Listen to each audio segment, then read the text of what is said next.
बाके बिहारी हो, हम आए शरण तिहारी। संकट हारी हो, हम आए शरण तिहारी। जय श्री हरि विष्णु, ओम नमः शिवाय। प्रिय दोस्तों, आइए इस वीडियो के माध्यम से सुनते हैं वैशाख कृष्ण पक्ष बरुथनी एकादशी व्रत कथा एवं महात्म।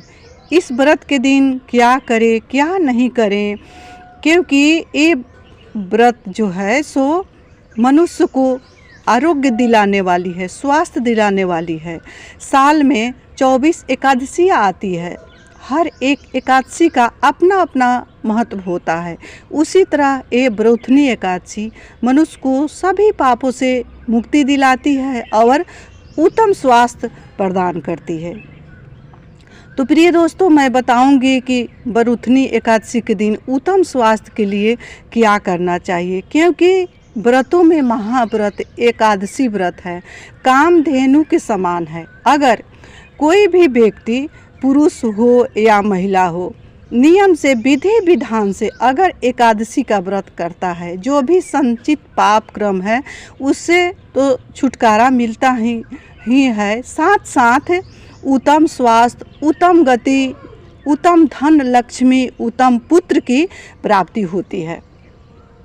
ये कथा खुद कृष्ण भगवान अर्जुन को सुना रहे हैं। ये कथा है मानधाता की, कैसे मानधाता को आरोग्य मिलता है, क्योंकि इस दिन बराह रूप का पूजन करना चाहिए। विष्णु भगवान का 24 अवतार है, उसमें एक बराह रूप है, तो उस दिन बराह रूप का ही भगवान का पूजन करना चाहिए। और पूजन के समय बराह भगवान का नाम स्मरण करते हुए व्रत को रखे और पूजन करे। और विष्णु भगवान का मंत्र है ओम नमो भगवते वासुदेवाय, क्योंकि ये भगवान का साक्षात माँ लक्ष्मी के साथ युगल सरकार की ये मंत्र है कि इसको व्रत के दिन ज़्यादा से ज़्यादा बोलने से और लिखने से पूर्ण फल की प्राप्ति होती है। हर किसी को कुछ न कुछ समस्या है, स्वास्थ्य संबंधी जो भी समस्या है उसको आप विष्णु भगवान के सामने रखें और नाम और गोत्र बोले। सुबह जल्दी से उठे, ब्रह्म मुहूर्त में स्नान करें, स्नान करके पीले वस्त्र धारण करना चाहिए। प्रत्येक एकादशी के दिन नियम बना करके पीले वस्त्र धारण करें और विष्णु भगवान के समक्ष जा करके स्थान का, जिस स्थान पर आप हैं वहाँ से पूजा कर रहे हैं, वहाँ का भी नाम बोले, नाम गोत्र बोले और जो भी समस्या है, क्योंकि ये बरुथनी एकादशी उत्तम स्वास्थ्य प्रदान करने वाली है। तो विष्णु भगवान के सामने अगर आपको कोई कष्ट है, बीपी है, शुगर है, पैर में दर्द है या आँख संबंधी कोई भी परेशानी है, तो विष्णु भगवान के समक्ष अवश्य बोलें।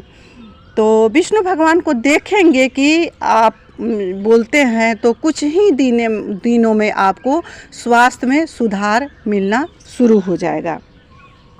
तो क्या करना है उपाय, मैं सबसे पहले उपाय बता दूं कि आप विष्णु भगवान के सामने एक तेल का दीपक जलाएं, क्योंकि तिल का जो तेल का दीपक होता है सो बहुत ही पावरफुल होता है, वो स्वास्थ्य में बहुत लाभदायक होता है। अगर वहीं बरुथनी एकादशी के दिन तिल तेल का दीपक जला दिया जाए विष्णु भगवान के सामने अखंड, उसमें आप अष्टदल कमल बनाए। अगर अष्टदल नहीं कमल बना सकते हैं तो आप थोड़ा सा दीपक के नीचे आसन दे, थोड़ा सा तिल या धनिया दे करके आप उसमें दीपक को प्रज्वलित करें।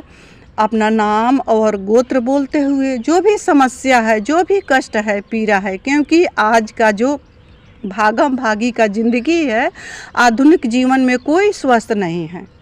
बिगड़ती खान पान रहन सहन के चलते सभी आदमी बीमार है।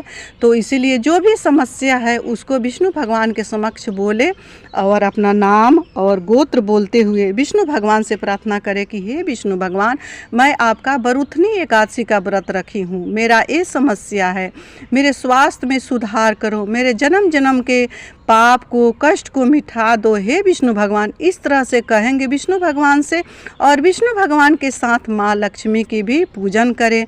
लड्डू गोपाल अगर घर में है तो उनको एकादशी के दिन, प्रत्येक एकादशी के दिन पंचामृत से स्नान करावें। स्नान करा कर के विष्णु भगवान को, संवरिया सरकार को पीले वस्त्र धारण करें, पीले चंदन लगावें और सूखे लकड़ी का 11 छोटे छोटे टुकड़े ले करके रुई में भिगो करके उसको घी में दीपक जला करके विष्णु भगवान संवरिया सरकार का आरती उस दिन अवश्य करना चाहिए। सूखी तुलसी को घीस करके उनको चंदन अर्पित करना चाहिए, क्योंकि विष्णु भगवान को तुलसी अति प्रिय है, उनको तुलसी दल अर्पित करें। प्रिय दोस्तों, मैं बता दूं कि एक दिन पहले ही तुलसी पत्र तोड़ ले। एकादशी के दिन तुलसी पत्र नहीं उतारा जाता है, ना तुलसी माँ में जल अर्पित किया जाता है, क्योंकि माँ तुलसी भी अपने संवरिया सरकार के लिए निर्जला व्रत रखती है। तो जैसा समर्थ हो, फलाहार लेकर के आप व्रत रखें या निराहार व्रत रखें, क्योंकि काफ़ी गर्मी है तो इसमें निराहार तो रह ही नहीं सकता है, तो फलाहार लेकर के भी आप व्रत को रखें। अगर फलाहार नहीं ले सकते हैं, क्योंकि व्रत का भी अपना मर्यादा है। जो बहनें बीमार है, काफ़ी उम्र हो चुका है, उनको इस व्रत को फलाहार लेने में असमर्थ है तो आप निरामिष भोजन भी ले सकते हैं। कैसा भोजन लेना है तो एकादशी के दिन चावल का त्याग करें। उस दिन क्या करना है, रोटी लेकर के लहसुन प्याज वर्जित रहेगा, उस तरह से आप भोजन करेंगे और कथा का श्रवण करेंगे। मन ही मन 108 बार माला से या मन ही मन अगर आप ओम नमो भगवते वासुदेवाय या कृष्ण वासुदेवाय हरये परमात्मने प्रणत क्लेशनाशाय गोविंदाय नमो नमः इस मंत्र का जाप करते हैं, या महामंत्र हरे कृष्णा हरे रामा हरे कृष्णा हरे रामा, तो विष्णु भगवान अवश्य ही प्रसन्न होते हैं। क्योंकि जब उनकी प्रसन्नता होती है तब कोई रोग दुख नहीं छू सकता है। जब भगवान नाराज होते हैं तभी घर में रोग आती है, दुख आती है, दरिद्र आती है। जब उनकी कृपा होती है तो ये सारा रोग बलाएं अपने आप भाग जाती है। प्रिय दोस्तों, आइए अब सुनते हैं एकादशी व्रत की कथा, बरुथनी एकादशी व्रत कथा। जय श्री हरि विष्णु, ओम नमः शिवाय। सबसे पहले मैं बता दूं प्रिय दोस्तों कि कथा अच्छा लगे तो वीडियो को लाइक अवश्य करें, क्योंकि लाइक करने से मुझे ये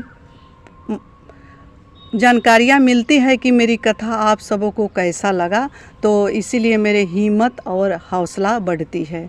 तो लाइक अवश्य करें, क्योंकि ये एकादशी व्रत की कथा है, इसको बिना दक्षिणा दिए नहीं सुनना चाहिए। बरुथनी एकादशी की व्रत हिंदू धर्म में विशेष महत्व रखती है। यह एकादशी भगवान विष्णु को समर्पित होती है और पापों से मुक्ति दिलाने वाली मानी जाती है, उत्तम आरोग्य दिलाने वाली मानी जाती है। पुराणों के अनुसार प्राचीन समय में नर नारायण के भक्त और सत्यव्रत धर्म का पालन करने वाले राजा मानधाता का राज सुख शांति से भरपूर था। वे एक दिन वन में तपस्या कर रहे थे, तभी एक जंगली भालू आया और उनका पैर चबाने लगा। राजा ने भगवान विष्णु का ध्यान किया। भगवान विष्णु प्रकट हुए और उन्होंने भालू को मारकर राजा को बचाया, लेकिन भालू के काटने से राजा का पैर क्षतिग्रस्त हो गया था। विष्णु भगवान ने कहा, हे राजन, तुम्हें बरुथनी एकादशी का व्रत करना चाहिए। इसके प्रभाव से तुम्हें स्वास्थ्य लाभ होगा और सभी पापों से मुक्ति मिलेगी। राजा ने विधि पूर्वक बरुथनी एकादशी का व्रत किया। उन्हें पूर्ण रूप से स्वास्थ्य की प्राप्ति हुई। राजा का पैर भी ठीक हो गया और अंत में राजा ने विष्णु धाम को पधारे। जय श्री हरि विष्णु, ओम नमः शिवाय। प्रिय दोस्तों, ये उत्तम स्वास्थ्य प्रदान करने वाली ये बरुथनी एकादशी का व्रत है और ये कथा है। ये कथा कामधेनु के समान है। जो भी भक्त इस कथा को अपने मन में जो भी कामना है उसको धारण करते हुए इस कथा को सुनने मात्र से उत्तम स्वास्थ्य की प्राप्ति होती है, उत्तम पुत्र की प्राप्ति होती है, धन विद्या आरोग्य की प्राप्ति होती है। इसीलिए इस कथा को शांत चित्त भाव से सुने और विष्णु भगवान से प्रार्थना करें। इसी के साथ मैं अपने वाणी को संवरिया सरकार विष्णु भगवान के चरणों में विराम दे रही हूँ। मिलती हूँ अगले वीडियो में, तब तक के लिए इतना ही। जय श्री हरि विष्णु। ओम नमः।